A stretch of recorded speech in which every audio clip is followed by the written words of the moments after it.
Tonight's guest tonight is an Emmy and Tony Award-winning actor you know from shows like The Gilded Age and Only Murders in the Building, as well as classic movies such as The Lion King, The Birdcage, and The Producer. He returns to Broadway's Willy Loman in Death of a Salesman, which is playing at the Winter Garden Theater here in New York. Please welcome back to the show, the one, the only, Nathan Lane.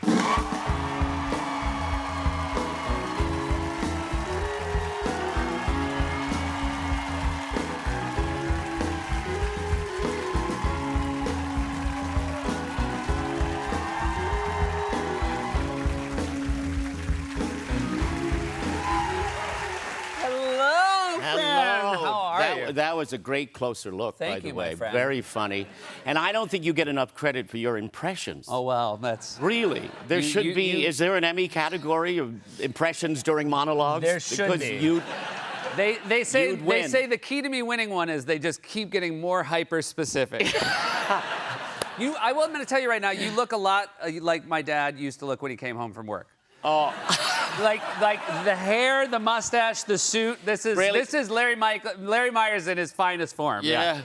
What time is dinner? Yeah, you're not far off. I feel bloated already.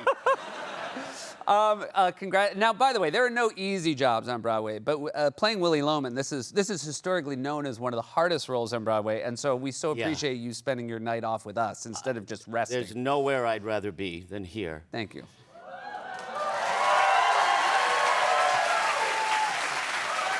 and the Emmy for Audience Pander. Yeah, it's a tough mountain to climb 8 times a week, but let me tell you, I'm not complaining. It's become a huge success, and it was a big gamble to bring this play back. It's been seen many times, and then to put it in the Winter Garden Theater was also a big swing. This is famously where Cats played. This is a massive room known for musicals. We were supposed to do it next fall, and then Scott Rudin called and said, "I think I can get us a theater in the spring." And I said, "Oh, great! What theater?" And he said, "The Winter Garden." And I said, "Are we doing the musical version?" Willie! Exclamation point. But it's the brilliance of Joe Mantello who has given us this revelatory production, and I think they both realized that because of the scale of this production, works for that theater. And strangely, and I'm an old school guy in the theater, and I don't like wearing mics. Right. You wear them in musicals, but. The sound man, when he gave me the mic to put on, they put it in your hair, and I said, "So, okay, so I can speak quietly, can't I?" And he said, "Sure. That's my job, is to make sure you're heard." And so it has given, I think, the play the kind of intimacy I was worried about losing. And it's almost cinematic in that sense, because there are moments that are very quiet. The subtitle of the play is Certain Private Conversations in 2 acts and a requiem. So that's really helped. It's also a very unique staging that Joe has come up with. It's very stark. Yes, it's set in this, they decided, he and Chloe Lamford, the designer, they decided to make the car the major image of the play. And so it's set in this, a friend of mine, Robbie Bates, said, it looks like the warehouse where the American dream went to die. But I have a car. I drive a car. And now this is interesting. I want to ask about this. You drive a car. Yes, because this is, how he makes his living and also how he ends his life. But you are not a licensed driver, Nathan. In real life, I don't drive, and not just because I'm Amish, but. No, I was a nervous driver. I just shouldn't be in a big metal thing that can kill people. Yeah. So no one's complaining, I think, about this choice. Yeah, not at all. So I had to get a theatrical driver's license for the play. Theatrical drivers? Oh, sure. Okay. Oh, sure. You take the written test at Sardi's, and then you go out on a road test with Betty Buckley, who is a taskmaster beyond. When this play was written in 1949, when was the first time you were introduced to it? I saw it on television in 1966. I was 10 years old, and they had the original stars in this presentation, Lee J. Cobb and Mildred Dunnick. And I remember just being really upset, even at 10, by what was happening to this man. Now, I'm going to venture that a lot of 10-year-olds, this was not so that 10-year-olds could see it. right? Like, you were probably unique among your peers in choosing to watch. Well, there were no, warnings saying this is mature material. Right, You just watch whatever you want to watch. Yeah. Well, Back certainly then. Death of a Salesman didn't sound like it was for No, kids. Death of a Salesman is the biggest spoiler ever. But I was sort of fascinated. Other kids were watching I Dream of Jeannie, and I was fascinated by this indictment of the American dream.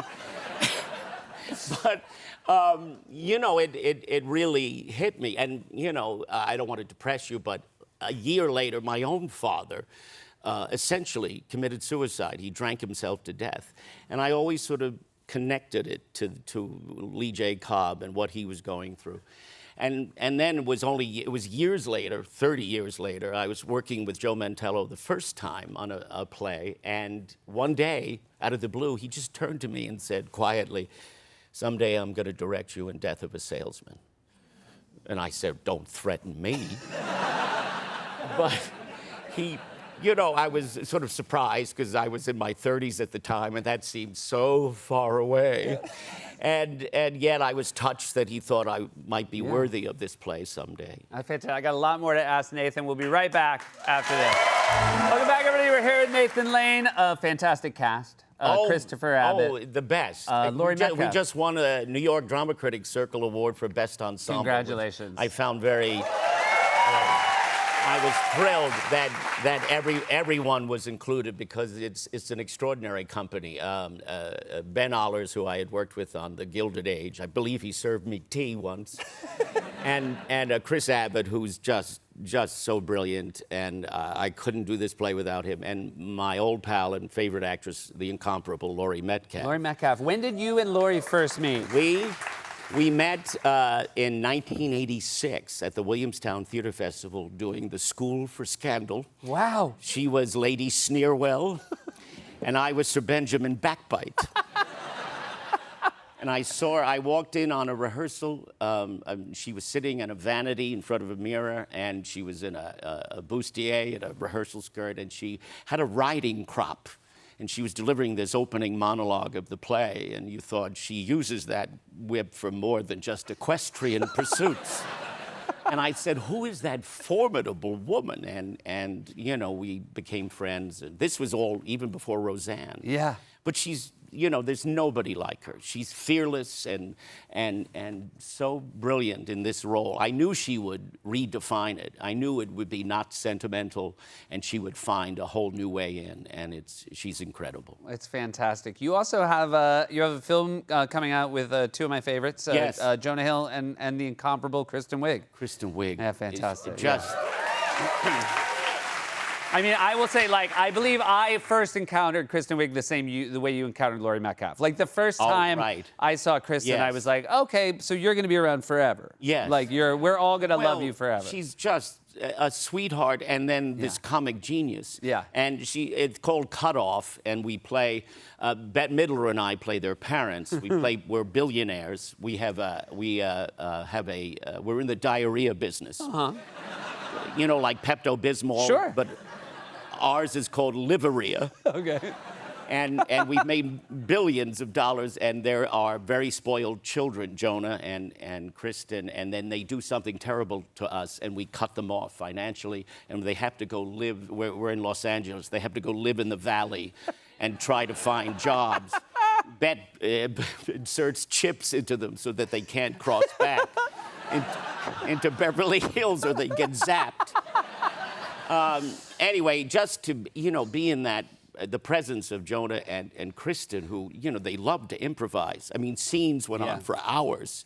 And they're just hilariously brilliant. Oh, well, I cannot wait for that. Also, not to make this about me or to have your success be helpful to me, but we've talked at length about our Broadway musical Cicada Cicada. Oh my God! And yeah, I feel as though we have got to get serious about dates. I know.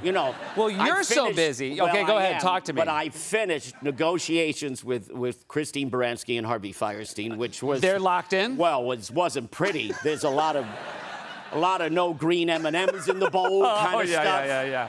They'll be worth it in the end. They'll be worth the hassle. Yeah. And I've raised the money. I've raised all the money from a lot of relatives, and a lot of it comes from Russia. Okay. I have no problem with that. I don't care where the money comes from. Strangely enough, the Kremlin is really behind this. Oh, no. Well, and, Do they want to give notes, rewrites? They might. Because now celebrity co-producers, it's all Yeah, the sure. rage, and Putin loves musical theater. Oh, I'm torn, but I want to do it so bad. Oh, who cares? Who cares? Money is money. Money is money. Yes, as long as we get it on. So I'm ready to go in the fall. Okay, great. If you are. I think everybody they say you're going to be the first Loman to go right into Cicada Cicada. They said nobody ever has done it before. That's right. That Yeah. is true. Can't wait. I'm very proud of that fact. Thank you. Great to have you here. Congrats on the show. Congrats on Thank a you hit very Broadway show. Jason Layden, everybody, Death of a Salesman, playing at the Winter Garden through August 9th. We'll be right back with Noah Kahn.